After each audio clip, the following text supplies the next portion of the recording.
আওয়ামী লীগ ইস্যুতে নমনীয় বিএনপি জামায়াত বলছেন সিদ্ধান্ত নেবে জনগণ, বিচার না হওয়া পর্যন্ত রাজনীতিতে পুনর্বাসন মেনে নেবে না ছাত্ররা।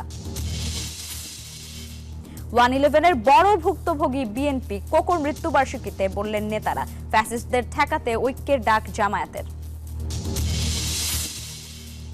বান্দরবান সীমান্তে মাইন বিস্ফোরণে আহত ৩, বিজিবির চাপে দিনাজপুরের কৃষককে ছাড়ল বিএসএফ। ৫ আগস্টের পর সীমান্তে কেটেছে ভারত ভীতি। হাসিনা যেটা ভাগ বলতো সেটা হাসিনা শুনতো, আর এখন না শুনে না। তখন আমরা গোলাম ছিলাম, আমাদের বাংলাদেশের বিজিবির কাছে ওরা গোলাম জগিয়েছে, তখন তো আমরা পারিনি, এখন পারবো ভাই। দাবি মানতে ৩১ জানুয়ারি পর্যন্ত সময় দিয়ে শাহবাগ ছাড়লেন প্রাইমারি স্কুলের শিক্ষকরা। সড়ক অবরোধে যানজট ভোগান্তি চরমে। যুক্তরাষ্ট্রে একদিনে ৫ শতাধিক অভিবাসী আটক। জন্মসূত্রে নাগরিকত্ব বাতিলে ট্রাম্পের নির্বাহী আদেশ স্থগিত। এবং আর্থিক দিক বিবেচনা করে বিপিএল এ দলের স্বত্ব নেয়ার পরামর্শ আশরাফুলের। অব্যবস্থাপনায় আস্থা হারাচ্ছেন বিদেশি ক্রিকেটাররা।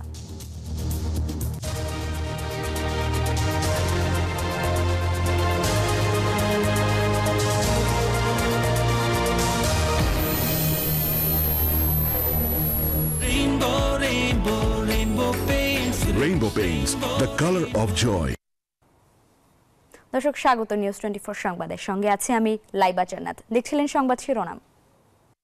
শব্দের আরেক নাম, একদম ইউনিক স্ট্রাকচারাল ডিজাইনের কসমিক ডো। এর ওয়াল থিকনেস ও রিপ থিকনেস বেশি থাকায় থেকে 50 বছরেরও বেশি। কসমিক ডো, নিশ্চিন্তে 50 বছর। এবারে জানাবো পুরো খবর। আগামী জাতীয় নির্বাচনে আওয়ামী লীগের অংশগ্রহণ নিয়ে আগের অবস্থান থেকে সরেছে বিএনপি জামায়াত। আগে নিষিদ্ধের দাবি জানালেও বড় দুই দলের নেতারা এখন বলছেন সিদ্ধান্ত নেবে জনগণ। তবে ছাত্র নেতারা বলছেন গণহত্যার দায়ে আওয়ামী লীগের বিচার না হওয়া পর্যন্ত রাজনীতিতে তাদের পুনর্বাসন মেনে নেওয়া হবে না। মাজহারুল ইসলামের রিপোর্ট।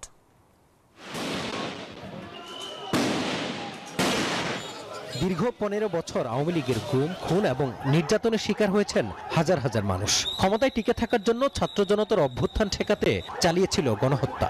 ৫ আগস্টের পর রাজনৈতিক দলগুলোর পক্ষ থেকে জোরালো দাবি ছিল আওয়ামী লীগ নিষিদ্ধের। তবে ৫ মাস পর বিএনপি জামাত সহ কয়েকটি দলের সুরে পরিবর্তন এসেছে। বিএনপি ও জামাতের নেতারা বলছেন আগামী জাতীয় নির্বাচনে আওয়ামী লীগ অংশ নেবে কিনা তা ঠিক করবে দেশের জনগণ। জামাত ইসলামী কোনো দলের পক্ষে বিপক্ষের আইনগত কোনো বিষয় নিয়ে আমরা কোনো মতামত আমরা দিচ্ছি না। এটা জনগণ উইল ডিসাইড এবং society will decide, environment will decide, situation will decide. Awami League ভোটে অংশগ্রহণ করতে পারবে কি পারবে না সেটা তো জনগণ বিচার করবে। জুলাই গণহত্যার বিচার না হওয়া পর্যন্ত রাজনীতিতে আওয়ামী লীগের পুনর্বাসন চায় না বৈষম্য বিরোধী ছাত্র আন্দোলন এবং জাতীয় নাগরিক কমিটিও। বৈষম্য বিরোধী ছাত্র আন্দোলন মনে করে যে আওয়ামী লীগ যে গণহত্যার দায় নিয়ে দেশ ছেড়ে পালিয়েছে, সেই গণহত্যার পরিপূর্ণ বিচার এবং এই গণহত্যার সাথে জড়িত প্রত্যেকটা ব্যক্তির বিচার নিশ্চিত না হওয়া পর্যন্ত বাংলাদেশের রাজনীতিতে আওয়ামী লীগের আসার এবং রাজনীতি করার সুযোগ আসলে ছাত্র জনতা দিবে না। আমাদের স্পষ্ট অবস্থান হচ্ছে প্রত্যেকটা অন্যায়ের বিচার প্রক্রিয়া চালু হতে হবে এবং দৃশ্যমান উদ্যোগ থাকতে হবে এবং তার আগে নির্বাচনের কোনো প্রসঙ্গ আসতে পারে না। এবং আওয়ামী লীগ একটা গণহত্যাকারী দল, যেই ধরনের অত্যাচার এবং জুলুমের মাধ্যমে তারা টিকে ছিল, আমরা তো কেবল জুলাই হত্যাকাণ্ডের বিচারের মাধ্যমে সেটার সেই পরিণতি আমরা দেখতে পাবো না। আমাদেরকে অবশ্যই এই 16 বছরের যত জুলুম, অন্যায়, খুন এবং গুম আছে, এই প্রত্যেকটা বিষয়কে আমাদেরকে সজাগ থাকতে হবে।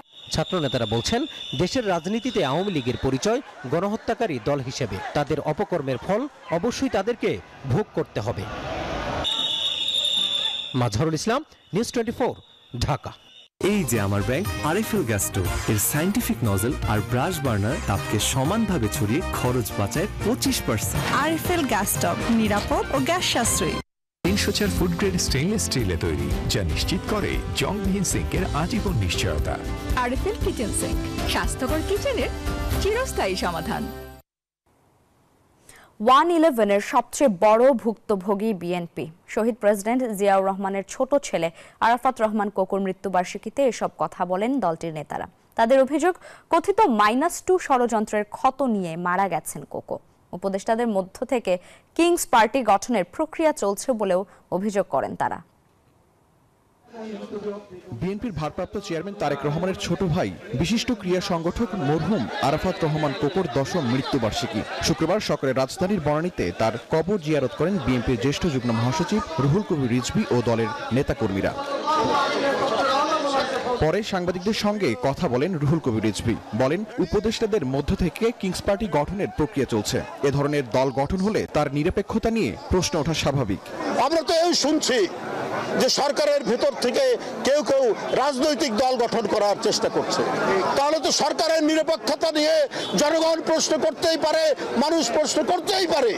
দিনটি ঘিরে সারা দেশেই আলোচনা সভা ও দোয়া মাহফিল করেছে বিএনপি।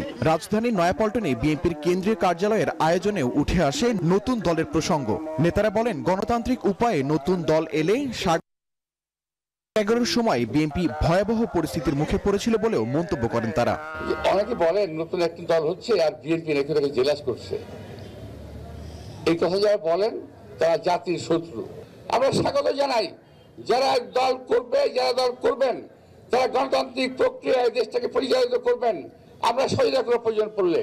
ঢাকা রিপোর্টার্স ইউনিটিতেও আলোচনা ও দোয়া মাহফিল হয়েছে। নেতারা বলেন, জিয়া পরিবারকে ধ্বংস করতেই কোকোকে হত্যা করা হয়। বেগম জিয়া, শহীদ জিয়া, তারেক রহমানের যে পরিবার, সেই পরিবারকে ধ্বংস করার জন্য যে উদ্যোগ ছিল তারই অংশ হিসাবে আরাফাত রহমানকে খুন করা হয়েছে। এদিকে বগুড়ায় আয়োজন করা হয় ফ্রি মেডিকেল ক্যাম্প। সাংবাদিকদের সঙ্গে কথা বলেন নেতারা। তারা অন্যায় করছে, সন্ত্রাস করছে, তাদের ব্যাপারে সরকার যথাযথ ব্যবস্থা নেয় নাই, এটাই আমাদের দুঃখের কারণ। এখন আমরা চাই তাদের বিরুদ্ধে যথাযথ ব্যবস্থা নেওয়া হোক। বিএনপির প্রতিষ্ঠাতা শহীদ প্রেসিডেন্ট জিয়াউর রহমান ও সাবেক প্রধানমন্ত্রী বেগম খালেদা জিয়ার ছোট ছেলে আরাফাত রহমান কোকো 2015 সালের 24 জানুয়ারি মালয়েশিয়ার কুয়ালালামপুরে মারা যান তিনি। শাহরিয়ার কবির, নিউজ 24, ঢাকা। বিজলি কেবলস যে কোনো স্থাপনার বৈদ্যুতিক সংযোগকে রাখে নিরাপদ। এর স্কিন কোটেড ইনসুলেশন সম্পূর্ণ ফায়ার রিটার্ডেন্ট, তাই বিজলি কেবলস নিজেই নিজেকে নেভায়। বিজলি কেবলস, নিরাপদ আজীবন। ছোট ভাই আরাফাত রহমান কোকোর মৃত্যুবার্ষিকীতে লন্ডন থেকে ভার্চুয়ালি যুক্ত হয়ে নেতাকর্মীদের দোয়া চেয়েছেন বিএনপির ভারপ্রাপ্ত চেয়ারম্যান তারেক রহমান। বাদ আসর গুলশানে বিএনপি চেয়ারপারসনের কার্যালয়ে আয়োজিত দোয়া মাহফিলে তিনি যুক্ত হন। দোয়া মাহফিল ও মোনাজাতে অংশ নেন দলের স্থায়ী কমিটির সদস্য, কেন্দ্রীয় নেতারা। এ সময় আরাফাত রহমান কোকোর রুহের মাগফিরাত ও বিএনপি চেয়ারপারসন খালেদা জিয়ার সুস্থতা কামনা করেন তারা।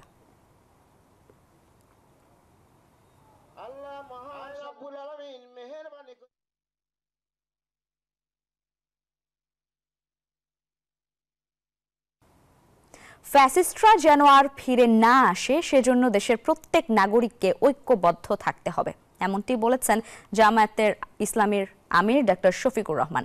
শুক্রবার সকালে কুড়িগ্রাম সরকারি কলেজ মাঠে জামায়াতের কর্মী সম্মেলনে তিনি এসব কথা বলেন।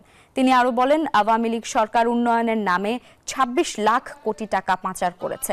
সেই ফ্যাসিস্টদের আশ্রয় আর বাংলার মাটিতে হবে না।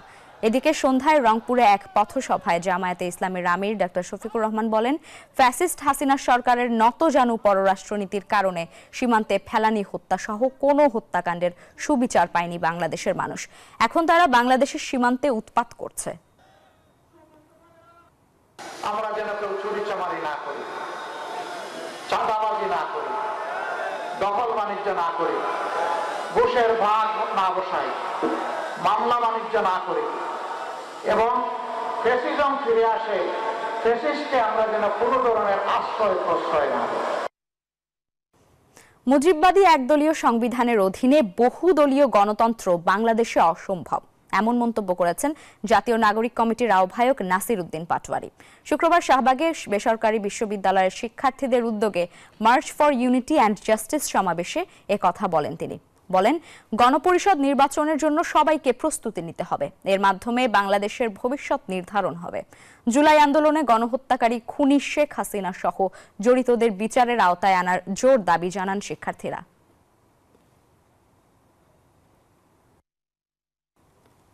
বাংলাদেশ সীমান্তের ভেতর থেকে কৃষককে তুলে নেয়ার 6 ঘন্টা পর তাকে ছেড়ে দিয়েছে বিএসএফ। পতাকা বৈঠকের পর তাকে দেশে ফিরিয়ে এনেছে বিজিবি। বলা হচ্ছে, অনুপ্রবেশকারীদের সহযোগী ভেবে ওই যুবককে ধরে নিয়ে গিয়েছিল ভারতের সীমান্ত রক্ষা বাহিনী। এমন ঘটনা ঘটে দিনাজপুরের বিরল সীমান্তে।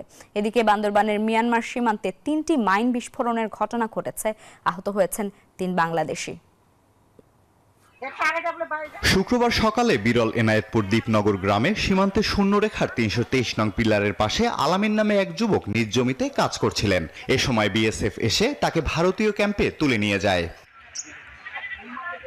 আলামিনের পরিবারের লোকজন বিজিবিকে বিষয়টি জানায়। পরে শুক্রবার বিকেলে পতাকা বৈঠকে বসে বিজিবি ও বিএসএফ। বৈঠক শেষে ৬ ঘন্টা পর দেশে ফিরিয়ে আনা হয় আলামিনকে। দিনাজপুর ৪২ বিজিবির অধিনায়ক লেফটেন্যান্ট কর্নেল আহসানুল ইসলাম জানান, ৫ বাংলাদেশি বৈধ কাগজ ছাড়াই ভারত থেকে বাংলাদেশে প্রবেশ করে। তাদের সহযোগী ভেবে আলামিনকে ধরে নিয়ে যায় বিএসএফ। 10টার সময় তাকে নিয়ে গিয়েছিল। এখন আমরা বাজে 4:15 এরকম এই সময় তাকে আমরা বিএসএফ এর কাছ থেকে পতাকা বৈঠকের মাধ্যমে লেফটেন্যান্ট কমান্ডার আসছিলেন, পতাকা বৈঠকের মাধ্যমে তাকে আমরা নিয়ে আসলাম। এটার ব্যাপারে আমরা তাদেরকে কড়া প্রতিবাদ জানিয়েছি যে কোনোভাবেই আপনারা আমাদের দেশের সীমানা, আন্তর্জাতিক সীমা রেখে যে রাজ্যে যদি ক্রস না করে, এটা তাদেরকে বলা হয়েছে। এদিকে পণ্য পাচার ও গরু আনতে গিয়ে বান্দরবানের নাইক্ষ্যংছড়ির মিয়ানমার সীমান্তে আলাদা মাইন বিস্ফোরণে 3 বাংলাদেশি গুরুতর আহত হয়েছেন। শুক্রবার সকালে নাইক্ষ্যংছড়ির আশারতলী সীমান্তের নো ম্যানস ল্যান্ডে মাইন বিস্ফোরণে আলী নামের একজনের পা বিচ্ছিন্ন হয়ে যায়। সীমান্তের আরেকটি পয়েন্ট জামছড়িতে একই ধরনের ঘটনায় আরেক বাংলাদেশি আহত হন। এছাড়া উপজেলার দোস্ত্রী সীমান্তে বিস্ফোরণে আহত আরেক যুবক। Desk report, news 24। দর্শক, আবারও জেঁকে বসেছে শীত, ব্যাহত হচ্ছে যান চলাচল। ঘন কুয়াশার কারণে দৌলতদিয়া পাটুরিয়া নৌ রুটে বন্ধ রয়েছে ফেরি চলাচল। নষ্ট হচ্ছে বহু ফসলের ক্ষেত। এসব বিষয়ে বিস্তারিত জানাতে যুক্ত হচ্ছেন আমাদের সহকর্মীরা। প্রথমেই যাচ্ছি লালমনিরহাটে সহকর্মী রবিউল হাসানের কাছে। রবিউল, শুভ সকাল আপনাকে। লালমনিরহাটে শীতের প্রভাব কেমন পড়েছে একটু জানাবেন, আর শীতের তীব্রতা কেমন?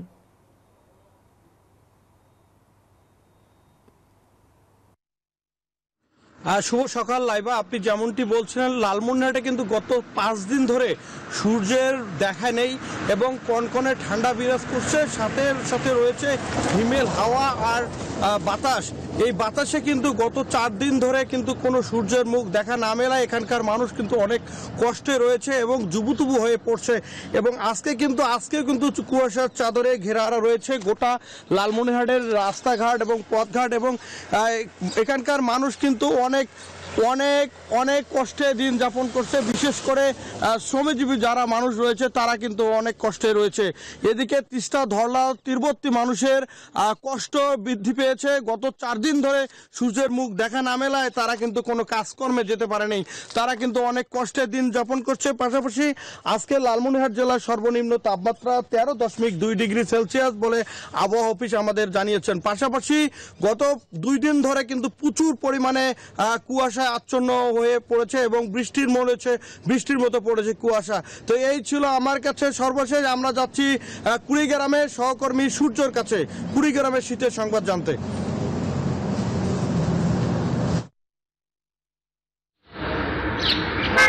ধন্যবাদ রবিউল। আপনি যেটা বলছিলেন, আসলে কুড়িগ্রাম এবং লালমনিরহাট যেহেতু পাশাপাশি জেলা, যার ফলে লালমনিরহাটের যে অবস্থা কুড়িগ্রামে ঠিক একই অবস্থা বিরাজ করছে। গত 4 দিন ধরে সূর্যের কোনো দেখা মিলছে না।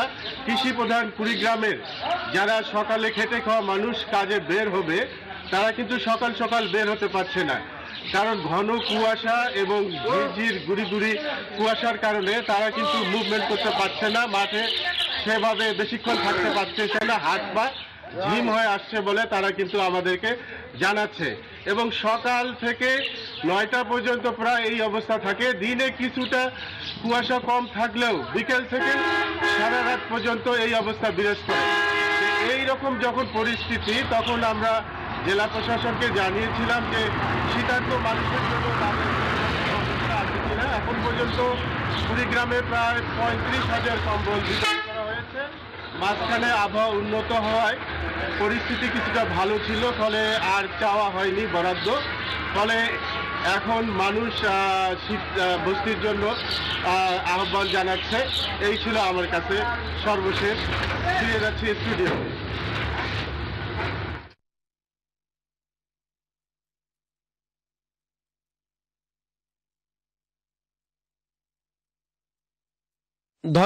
ধন্যবাদ সূর্য। আমি আছি নীলফামারী সদরের হচ্ছে হারোয়া নামের একটা গ্রামে। এখানে যদি আপনাকে জানাই গত 5 দিন ধরে সূর্যের মুখ দেখতে পারেনি এই জেলাবাসী। তবে আপনাকে একটু ক্যামেরার মাধ্যমে দেখাই, এখন পর্যন্ত ঘন কুয়াশা হওয়ার কারণেই হচ্ছে যে এই কৃষি প্রধান এই জেলায় 80% মানুষই হচ্ছে মানে মাঠে ঘাটে কাজ করে। তারা এই প্রচন্ড ঠান্ডার কারণে হাত পা কোকড়া হচ্ছে। তারা এই যে বড় মৌসুম চলছে, এই বড় মৌসুমে কোনো রকম ভাবে তারা মাঠে কাজ করতে পারছে না। এছাড়াও হচ্ছে যে শিক্ষা প্রতিষ্ঠানগুলোতে হচ্ছে মানে হচ্ছে স্টুডেন্ট তারা উপস্থিতি কম। প্রচন্ড ঠান্ডার কারণে হচ্ছে মেডিকেলগুলোতে হচ্ছে রোগী বেড়েছে। এই প্রচন্ড শীতে হচ্ছে জেলা প্রশাসক প্রায় 45 হাজার কম্বল বিতরণ করছেন। তাছাড়া স্থানীয় যারা মানে আছেন তারা হচ্ছে প্রায় এনজিও কর্মীরা হচ্ছে 45 হাজার কম্বল দিয়েছেন। তাছাড়া হচ্ছে আমাদের নীলফামারীতে একটি এয়ারপোর্ট আছে, এখানেও ঘন কুয়াশার কারণে বিমানবন্দর ওঠানামা সময় মতন করতে পারছে না। এই ছিল নীলফামারীর থেকে সর্বশেষ সংবাদ। আমি যাচ্ছি, আমার সহকর্মী রাজবাড়িতে আছেন, আমরা যাচ্ছি তার কাছে।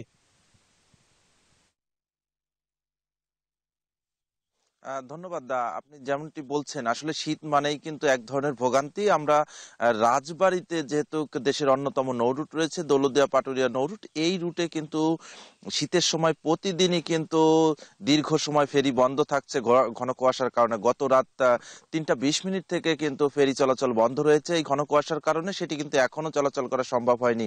আমরা বিআইডব্লিউটি কর্তৃপক্ষের সঙ্গে কথা বলেছি, তারা আমাদেরকে জানিয়েছে যে আসলে ঘন কুয়াশার জন্য দুর্ঘটনা এড়াতে এই ফেরি চলাচল বন্ধ রাখা হয়েছে। তবে সেটি কতক্ষণ নাগাদ চালু হবে সে বিষয়টি আমরা জানতে চেয়েছিলাম। তারা বলেছে এটি একটি প্রাকৃতিক ঘটনা, যার কারণে কিন্তু আসলে প্রাকৃতিক সমস্যা যেটি বলা যায় না যে আসলে কখন চালু করা সম্ভব হবে। তবে ঘন কুয়াশার যে ঘনত্ব সেটি কিন্তু কমতে শুরু করেছে, সেটি কমলেই কিন্তু ফেরি চলাচল শুরু হবে। আমরা এছাড়াও দেখেছি যে মহাসড়কগুলোতে কিন্তু হেডলাইট জ্বালিয়ে গাড়ি চলাচল করতে হচ্ছে, কারণ কুয়াশার ঘনত্ব এতটাই বেশি যে কুয়াশাটি কিন্তু রাত 12টার পর থেকেই পড়তে শুরু করে, যার কারণে কিন্তু চলাচলের যথেষ্ট ব্যাঘাত ঘটছে। মূলত এতটুকুই ছিল রাজবাড়ি থেকে আমার কাছে ফেরি চলাচলের সর্বশেষ তথ্য। আমি ফিরে যাচ্ছি স্টুডিওতে। মিঠুন, ধন্যবাদ আপনাকে। দর্শক, সারা দেশ থেকে শীতের খবর জানাচ্ছিলেন আমাদের সহকর্মীরা। দর্শক, সংবাদে নিচ্ছে একটি বিরতি, সাথেই থাকুন।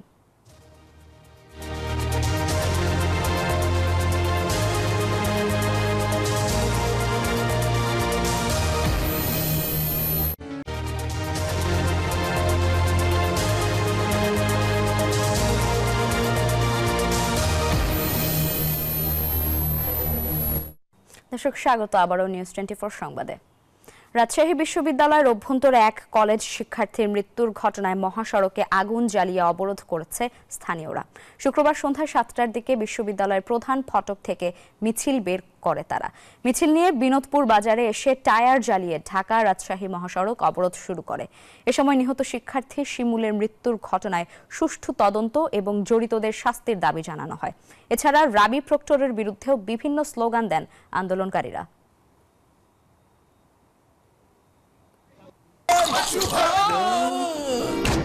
আমি এই চেয়ারে বসবো না। বাচ্চু ভাই, এই চেয়ারকে ভয় পেও না। ডেন্টিস্টের পরামর্শে নাও নতুন কোলগেট অ্যাক্টিভ সোল, যা দাঁতের সমস্যা শুরু হওয়া মাত্রই থামিয়ে দেয়। না থাকবে ব্যথা, না থাকবে ভয়। দেশে এখনো কতিপয় একচেটিয়ার নিয়ন্ত্রণ বলে দাবি করেছেন গণসংহতি আন্দোলনের প্রধান সমন্বয়কারী জোনায়েদ সাকি। বলেন, চাঁদাবাজি ও আইএমএফ ঋণ পরিশোধের কিস্তি পেতে পণ্যের দাম বাড়িয়ে সাধারণ মানুষকে ভোগান্তিতে ফেলবেন না। শুক্রবার জাতীয় প্রেস ক্লাবের সামনে বিক্ষোভ সমাবেশে সীমান্তে হত্যা, দ্রব্যমূল্যের ঊর্ধ্বগতি, নিয়ন্ত্রণহীন বাজার সিন্ডিকেট ও নতুন করে আরোপিত ভ্যাট ট্যাক্স বৃদ্ধির প্রতিবাদ জানিয়ে তিনি বলেন, বর্তমানে দ্রব্যমূল্য বৃদ্ধির কারণে আয়ের সঙ্গে ব্যয়ের সঙ্গতি না থাকায় ভোগান্তিতে সাধারণ মানুষ। সমাবেশে প্রধান অতিথির বক্তব্যে তিনি আরও বলেন, ভারতের সীমান্ত বাহিনী আইন ভঙ্গ করে বাংলাদেশের মানুষ হত্যা করছে। মানুষের আয়ের সঙ্গে ব্যয়ের কোনো সঙ্গতি নেই। যে পরিমাণ ব্যয় করতে হয় তার অর্ধেক মানুষ আয় করতে পারে না। ন্যায্য মূল্যে, স্বল্প মূল্যে, ভর্তুকি মূল্যে আপনারা পণ্য সরবরাহ করবেন। অবিলম্বে পর্যন্ত সেই সীমান্ত হত্যা বন্ধ হয়নি।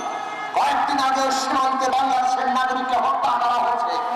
আমরা সরকারকে বলি, ভারতের কাছে জবাবদিহি চান, কেন তারা এখন এই সীমান্ত হত্যা বন্ধ করছে না? ভারতের সীমান্ত বাহিনী তাদের নিজেদের দেশের আইন ভঙ্গ করে তারা মানুষ হত্যা করছে। এলো instant milk powder happy cow, যেমন সাশ্রয়ী তেমনি পুষ্টিগুণে ভরপুর। আর এটা নিউজিল্যান্ডের গরুর দুধ। হ্যাপি কাউ, গরুর দুধের স্বাদ সবাই পাক। গত বছর লাভ বেশি হওয়ায় এবার ব্যাপক আলু চাষ করেছেন জয়পুরহাটের কৃষকরা। উৎপাদন খরচ বেশি হলেও আবহাওয়া ভালো থাকায় আলুর ফলনও হয়েছে বেশ, কিন্তু দাম কমে যাওয়ায় লোকসানের শঙ্কায় কৃষকরা। মাঠ থেকে দেরিতে আলু তোলার পরামর্শ জেলা কৃষি বিপণন বিভাগের। জয়পুরহাট প্রতিনিধি আলমগীর চৌধুরীর তথ্যচিত্রে দেখুন ডেস্ক রিপোর্ট। গেল ৩ বছর ধরে ভালো ফলন ও দাম পাওয়ায় আলু চাষে বিগত সময়ের রেকর্ড ভেঙেছে জয়পুরহাটের কৃষকরা। আবহাওয়া ভালো থাকায় বিঘাপ্রতি ফলন হয়েছে ৮০ থেকে ৯০ মণ হারে।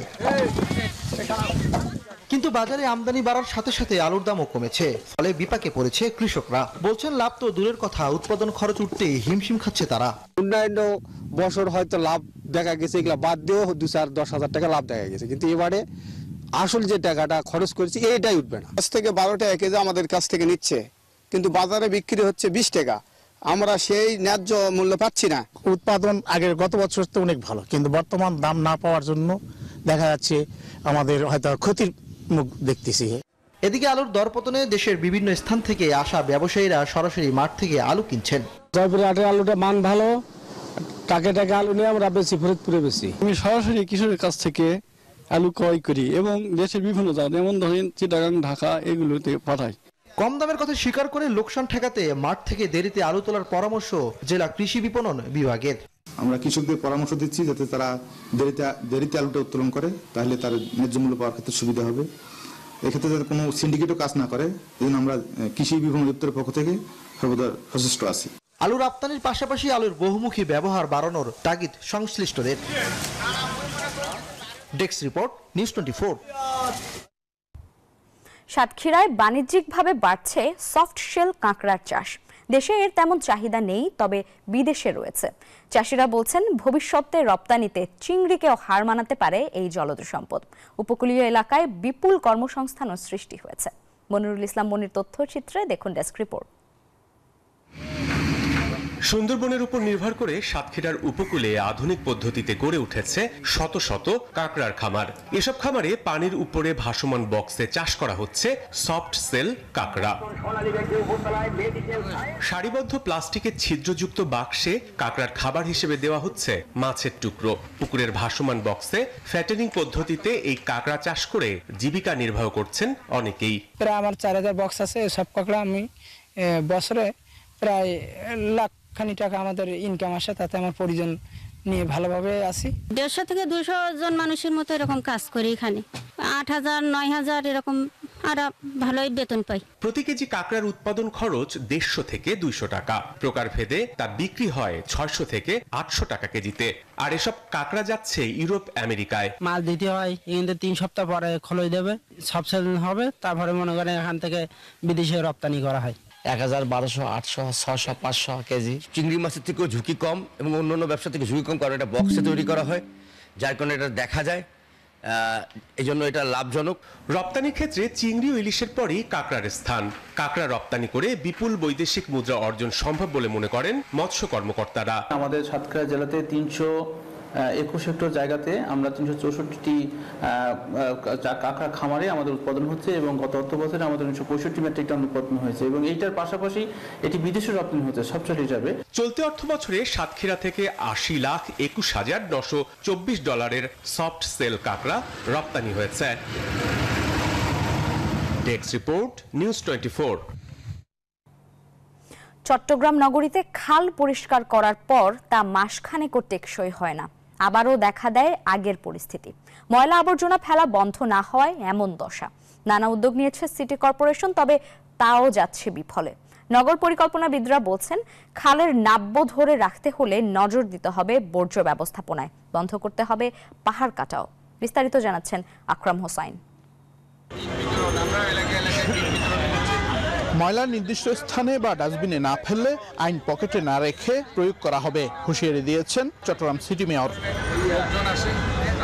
চট্টগ্রাম মহানগরীর জলাবদ্ধতা নিরসনে খাল পরিষ্কারের 1 মাসের মধ্যেই পূর্বের অবস্থায় ফিরে যায় বলে অভিযোগ করেছে সিডিএ। বর্জ্য উৎপাদনের মাত্র শতকরা 20 থেকে 30% ডাম্পিং স্টেশনে যায়, বাকি সব ময়লা খালে যাচ্ছে, জানান সিডিএর প্রধান প্রকৌশলী। টোটাল বর্জ্য যে উৎপাদন হচ্ছে সেটা 20 থেকে 30% মাত্র ডাম্পিং স্টেশনে যাচ্ছে, বাকিগুলো কিন্তু খালের মধ্যে পড়ছে।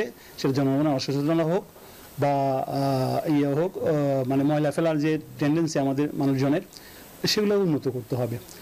বর্জ্য ব্যবস্থাপনা এবং পাহাড় কাটায় যদি মনোযোগ দেওয়া না হয় তাহলে খালগুলোর নাব্যতা ধরে রাখা যাবে না, বলেন এই নগর পরিকল্পনাবিদ। চট্টগ্রামবাসী আমরা খালগুলোকে এখনো ডাস্টবিন মনে করি এবং নির্বিচারে সেখানে আবর্জনা আমরা ফেলি, আর প্লাস্টিক পলিথিন তো আছেই। স্থায়ী সমাধানে যেতে হলে ময়লাকে সম্পদে পরিণত করতে হবে। এটার জন্য কাজ শুরু করেছে সিটি কর্পোরেশন। এখন ফিজিবিলিটি স্টাডি চলছে বলেও জানান মেয়র।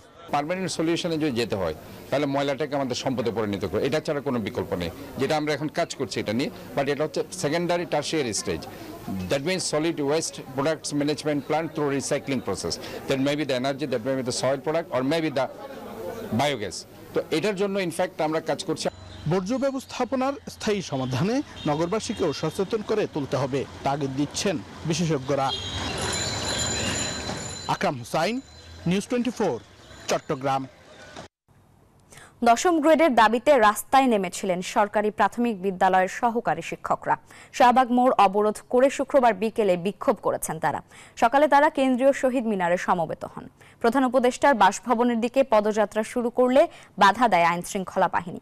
পরে সড়ক অবরোধ করলে দেখা দেয় তীব্র যানজট। সন্ধ্যায় 31 জানুয়ারি পর্যন্ত কর্মসূচি স্থগিতের ঘোষণা দেন তারা। সরকারি প্রাথমিক বিদ্যালয়ের শিক্ষক শফিকুল আলম বলছিলেন, যা বেতন পান তা দিয়ে হিমশিম খান প্রতিনিয়ত। প্রাথমিক শিক্ষক যে যারা আছে তারা কিন্তু আর্থিক দৈন্যদশা আছি এবং আমরা কিন্তু ঋণগ্রস্ত। এই 5 জনের একটা সংসারে কিন্তু আমরা প্রতিনিয়ত এই টাকা দিয়ে চলতে পারতেছি না, আমাদের বেতন দিয়ে এটা হচ্ছে না। শুক্রবার কেন্দ্রীয় শহীদ মিনারে সমবেত হন সহকারী প্রাথমিক বিদ্যালয়ের সহকারী শিক্ষকরা। 3য় শ্রেণীর নয়, তারা চান 2য় শ্রেণীর বেতন কাঠামো, অর্থাৎ 11,000 টাকার 13তম গ্রেড থেকে 16,000 টাকার 10ম গ্রেডে উত্তরণ। যেখানে শিক্ষকদের মর্যাদা সবার উপরে হওয়ার কথা, আমরা 1ম গ্রেড চাচ্ছি না, আমরা মাত্র ন্যূনতম রাষ্ট্রের সক্ষমতা বিবেচনা করে আমরা 10ম গ্রেড চাই। 17 গ্রেড থেকে 10ম গ্রেড নিয়ে আসে, তখন রাষ্ট্রীয় কোষাগারে অর্থ থাকে, শুধু শিক্ষকদের বেলায় অর্থ থাকে না। সমাবেশে একাত্মতা ঘোষণা করেন বিএনপি ও গণ অধিকার পরিষদের নেতারা। আজকে যদি ইঞ্জিনিয়ার, ডাক্তার, প্রফেসর, বিজ্ঞানী, যত বড় বড় অফিসার, সচিব ও প্রাথমিক শিক্ষকদের কাছে লেখাপড়া করি, তারা প্রাথমিক শিক্ষকরা হবে 1ম শ্রেণীর নাগরিক। শুক্রবার বিকালে প্রধান উপদেষ্টার বাসভবনের উদ্দেশ্যে পদযাত্রা শুরু করেন শিক্ষকরা। শাহবাগ এলাকায় তাদের বাধা দেয় আইন শৃঙ্খলা বাহিনী। এরপর সেখানেই অবস্থান নেন আন্দোলনরতরা। আমরা এই রাস্তা অবরোধ ছাড়বো তখনই যখন আমরা উপর পক্ষ থেকে আমরা একটা সন্তোষজনক আশা ব্যক্ত পাবো। আমরা এখন 13তম গ্রেডে আছি, 3য় শ্রেণীর কর্মচারী। আমাদের 10ম গ্রেডের দাবি যাতে আমরা 2য় শ্রেণীতে উত্তীর্ণ হতে পারি। শিক্ষক কেন কর্মচারী থাকবে? এই কর্মচারীর ট্যাগ যতক্ষণ পর্যন্ত না যাবে ততক্ষণ আমরা এখান থেকে যাব না। শিক্ষকদের সড়ক অবরোধে বন্ধ হয়ে যায় যান চলাচল। আশপাশের এলাকায় দেখা দেয় তীব্র যানজট। ঋষাদ অর্ণব, নিউজ 24, ঢাকা। বৈষম্য বিরোধী ছাত্র আন্দোলনের কেন্দ্রীয় আহ্বায়ক হাসনাত আব্দুল্লাহ বলেছেন, ফ্যাসিবাদের পতনের পর তাদের নেতারা ভারতে ও দুবাই পালিয়ে গিয়ে ফুর্তি করছে, আরামায়েশ করছে, আর সমন্বয়কদের নামে ভুয়া খবর ছড়াচ্ছে যে তারা দেশ ছেড়ে পালিয়ে যাচ্ছে। শুক্রবার সন্ধ্যায় দেবিদ্বার উপজেলার ধামতি ইউনিয়ন বৈষম্য বিরোধী ছাত্র আন্দোলনের উদ্যোগে আয়োজিত একটি মতবিনিময় সভায় প্রধান অতিথির বক্তব্যে এসব কথা বলেন তিনি। আমাদের মধ্যে বিভাজন তৈরি করে তাহলে এটা আলটিমেটলি লাভ কার? এটা লাভ কার? এটা লাভ হচ্ছে তাদের যারা এখন ভারতে বসে আছে, লাভ হচ্ছে তাদের যারা দুবাই বসে আছে, যারা এখন হচ্ছে ফুর্তি করতেছে দুবাই বসে বসে। এই যে দেখেন, আপনারা যে ফেসিবাদের পতন হয়েছে, কোন কর্মীকে নিয়ে একটু দুবাই গেছে? কোন কর্মীকে নিয়ে ভারতে গেছে?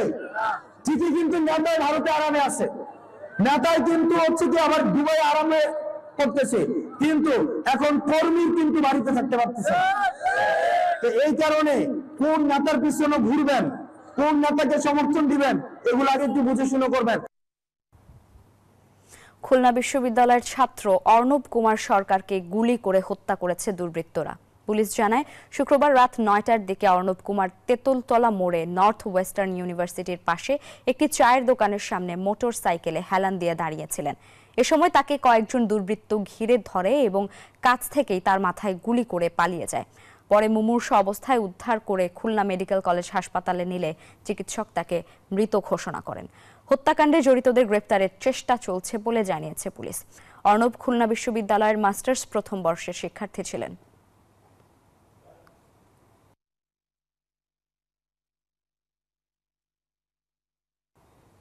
দর্শক, সংবাদে নিচ্ছে আরো একটি বিরতি, ফিরবো আরো খবর নিয়ে।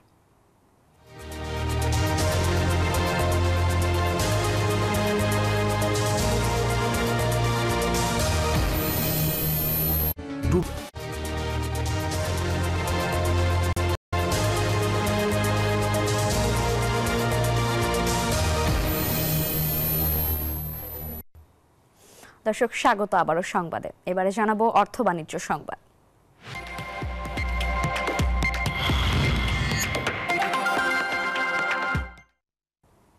বাণিজ্য মেলার শেষ দিকে এসে নানান অফার আর মূল্যের ছড়াছড়ি। বাড়তি আকর্ষণে আগ্রহী হচ্ছেন ক্রেতারাও। স্টলগুলোতে ভিড়ও চোখে পড়ার মতো। বিক্রেতারা বলছেন, চাহিদা বাড়ায় অফারের সুযোগ থাকবে সপ্তাহ জুড়েই। ঢাকা আন্তর্জাতিক বাণিজ্য মেলার 24তম দিন শুক্রবার ছুটির দিনে দর্শনার্থীর ভিড়ে ঠাসা মেলা প্রাঙ্গণ। মেলার শেষ ভাগ, তাই ভিড় বেশি। অনেকে এসেছেন পরিবারের সদস্যদের নিয়ে ঘুরতে, সেরে নিচ্ছেন কেনাকাটাও। মেলা শেষে তো অনেক ডিসকাউন্ট থাকে, এখন দেখতেছি, দেখার পরে যেটা ভালো লাগে ওটা কিনে নিয়ে যাব। এটা আমাদের রেগুলার প্রাইসের থেকে 20% ডিসকাউন্ট দিচ্ছি। আমি যেটা কিনছি মাইক্রো ওভেন, এর সাথে 10টা আইটেম ফ্রি ছিল। শেষ সময়ে মেলায় থাকে অফার আর মূল্য ছাড়ের ছড়াছড়ি। এবারও তাই বেশিরভাগ প্রতিষ্ঠানই দিচ্ছে বিশেষ অফার। মেলা উপলক্ষে এখানে আমরা 50% ডিসকাউন্ট দিচ্ছি। শেষের দিকে যেহেতু ডিসকাউন্ট হয়, এই জন্য আসা, আরো কিছু কিনবো। বছরের অন্যান্য সময়ের তুলনায় বাণিজ্য মেলায় কম দামে অনেক পণ্য পাওয়া যায়, তাই দূর দূরান্ত থেকে ছুটে আসেন অনেকেই। ডিসকাউন্টের জন্য আসলে লাস্টের দিকে আসা, যেন এটাও কেনাকাটাটা ভালো মতো করতে পারি। বাণিজ্য মেলার শেষ মুহূর্তে কেনাকাটায় ব্যস্ত ক্রেতারা। নানান অফার এবং মূল্য ছাড়ের মধ্য দিয়ে পণ্যের দাম এখন হাতের নাগালে। ক্রেতাদের চাহিদার কথা বিবেচনা করে বিক্রেতাদের দেয়া এই সুযোগ চলবে পুরো সপ্তাহ জুড়ে। আশা করছেন বাকি কয়েকটা দিনে তাদের বেচাকেনা হবে দ্বিগুণ। ফারজানা রিয়া, নিউজ 24, ঢাকা। সুদহার 17 বছরের মধ্যে সর্বোচ্চ পর্যায়ে বাড়িয়েছে ব্যাংক অফ জাপান BOJ। গত বছর ভোক্তা মূল্যস্ফীতি দ্রুত বেড়ে যাওয়ায় এই সিদ্ধান্ত নিয়েছে জাপানের আর্থিক নিয়ন্ত্রক সংস্থাটি। এবার স্বল্পমেয়াদী সুদহার 0.5% উন্নীত করেছে জাপান। সাম্প্রতিক অর্থনৈতিক পরিসংখ্যানে দেখা গেছে, গত মাসে দেশটিতে মূল্যস্ফীতির হার ছিল 16 মাসের মধ্যে সর্বোচ্চ। জুলাইয়ের পর এবার প্রথম সুদহার বাড়ালো জাপান। এমন সময় সিদ্ধান্তটি এলো যখন ডোনাল্ড ট্রাম্প পুনরায় হোয়াইট হাউসে ফিরে এসেছেন। নির্বাচনী প্রচারণায় ট্রাম্প সব আমদানি পণ্যে শুল্ক আরোপ করার হুমকি দিয়েছিলেন, যা জাপানের মতো রফতানিমুখী দেশের ওপর প্রভাব ফেলতে পারে।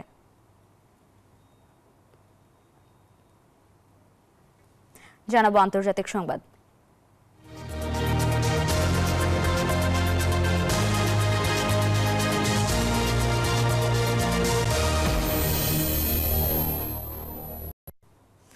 ডোনাল্ড ট্রাম্প মার্কিন প্রেসিডেন্টের দায়িত্ব নেয়ার পরেই যুক্তরাষ্ট্রের বিভিন্ন শহরে অভিযান চালিয়ে 5 শতাধিক নথিপত্রহীন অভিবাসীকে আটক করা হয়েছে। শুধু তাই নয়, সামরিক বিমানে করে তাদের ফেরত পাঠানো হচ্ছে নিজ দেশে। এমন অবস্থায় আশ্রয় চেয়ে আহাজারি করছেন অনেকে।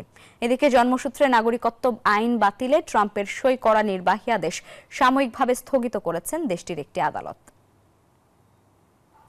ট্রাম্পের প্রতিশ্রুতি অনুযায়ী অভিবাসীদের ধরতে চলছে সাঁড়াশি অভিযান। মাত্র একদিনেই গ্রেপ্তার করা হয়েছে 538 জনকে। হোয়াইট হাউস বলছে, এই অভিযানের মাধ্যমে দেশের সীমান্ত সুরক্ষায় ট্রাম্প প্রশাসনের নেওয়া পদক্ষেপগুলোর একটি ছোট্ট ঝলক তুলে ধরা হয়েছে। নথিপত্রহীন অভিবাসীকে গ্রেপ্তারে ক্ষান্ত হননি ট্রাম্প, বরং শতাধিক অবৈধ অভিবাসীকে সামরিক বিমানে নিজ দেশে ফেরত পাঠানো হয়েছে। সেই সাথে এই অভিযান অব্যাহত রাখার ঘোষণা দিয়েছে হোয়াইট হাউস। এমন অবস্থায় অনেকে গ্রেপ্তার এড়াতে শহর ছেড়ে দিকবিদিক ছুটছেন। ট্রাম্পের এমন সিদ্ধান্তের সমালোচনা করছেন অনেকেই। নিরুপায় হয়ে কেউ কেউ ট্রাম্পের সহানুভূতি কামনা করছেন। কি হবে আমাদের? আমার সন্তান আমাকে প্রশ্ন করছে, মা আমরা কোথায় যাচ্ছি? আমার কাছে কোনো উত্তর নেই, দয়া করে আমাদের আশ্রয় দিন। এদিকে জন্মসূত্রে নাগরিকত্ব আইন বাতিলে যুক্তরাষ্ট্রের প্রেসিডেন্ট ডোনাল্ড ট্রাম্পের সই করা নির্বাহী আদেশ অসাংবিধানিক বলে সাময়িকভাবে স্থগিত করেছে দেশটির একটি আদালত। এদিকে বিচারপতির এমন সিদ্ধান্তের বিরুদ্ধে আপিল করা হবে, এমনটাই বলছেন president Donald Trump. Masud Rana, news 24। নিচ্ছে আরো একটি বিরতি, ফিরবো খেলার খবর নিয়ে।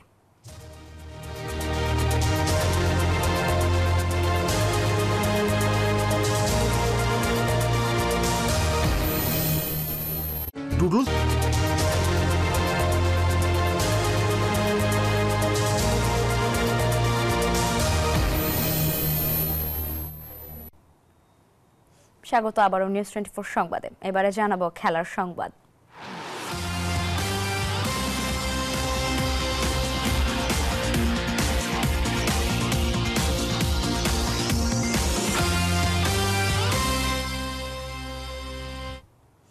দলগুলোর অব্যবস্থাপনার কারণে দিন দিন মান হারাচ্ছে দেশের সবচেয়ে বড় ফ্র্যাঞ্চাইজি আসর বিপিএল।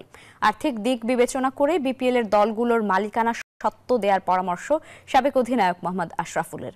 এদিকে চ্যাম্পিয়ন্স ট্রফিতে লিটন দাসের অভাব অনুভব করেন না দেশের সর্বকনিষ্ঠ এই টেস্ট সেঞ্চুরিয়ান। বিপিএল দেশের ক্রিকেটের সবচাইতে বড় ফ্র্যাঞ্চাইজি টুর্নামেন্ট, কিন্তু যতটা বড় প্রত্যাশা ততটাই বড় সমস্যা। মাঠের খেলা যতটা জমজমাট, মাঠের বাইরের অব্যবস্থাপনা ততটাই হতাশাজনক।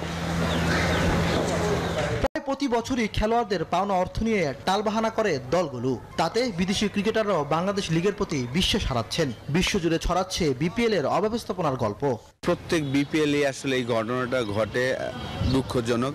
কয়েকটা ফ্র্যাঞ্চাইজির জন্য এই নিউজগুলো হয়ে থাকে এবং এই ঘটনাগুলো হয়ে থাকে। সেটার জন্য কিন্তু ওয়ার্ল্ড ওয়াইডই আসলে আমাদের যে সম্মানটা হওয়ার কথা সেই জায়গাটা আমরা যেতে পারছি না। আশা করব নেক্সট ইয়ার থেকে ক্রিকেট বোর্ড হয়তোবা এটার পুরো দায়িত্বটা নেবেন। আশরাফুলের মতে উন্নত ইনভেস্টর ছাড়া দল বাড়ানো মানে টুর্নামেন্টের মান কমিয়ে দেয়া। একাধিক দলের পেছনে সমর্থন এবং উন্নত ব্যবস্থাপনা নিশ্চিত না হলে বিপিএল তার লক্ষ্যে পৌঁছতে পারবে না বলেও মনে করেন তিনি। দল যদি 7টা খেলে সেখানে 70 থেকে 80 জন খেলার সুযোগ হয়, আরও কিন্তু 40-50টা লোকাল প্লেয়ার বসে থাকে।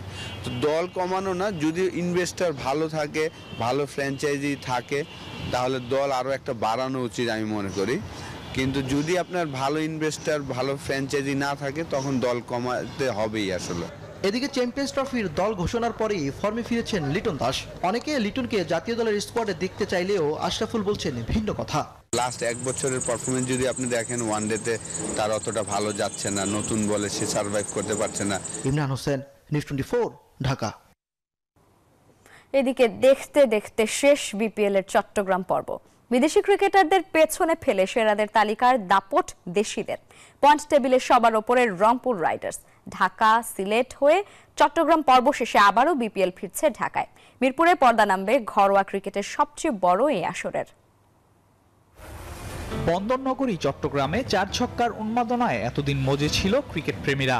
ঢাকা সিলেট ও চট্টগ্রাম পর্ব শেষে এক রংপুর রাইডার্স ছাড়া কেউই এখনো প্লে অফে নিজেদের জায়গা নিশ্চিত করতে পারেনি।